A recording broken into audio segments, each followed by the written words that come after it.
Yan, tuwing umaga mga idol, ganyan ang training ng manok ko. Ayan o. Ayan, tuwing umaga ganyan siya. Nakabaluktot yung paa. Ganyan siya mag-training mga idol. Ayan.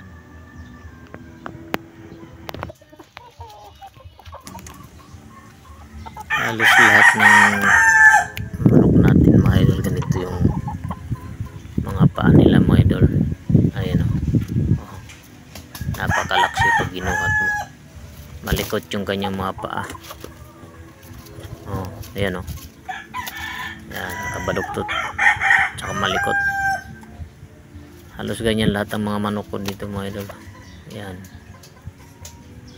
Ang magandang mga manok. Ayan, nakabaluktot yung paa. Ayan. Thank you sa inyong lahat sa aming panonood mga idol. Sa lahat ng nag-subscribe sa akin, thank you, maraming salamat.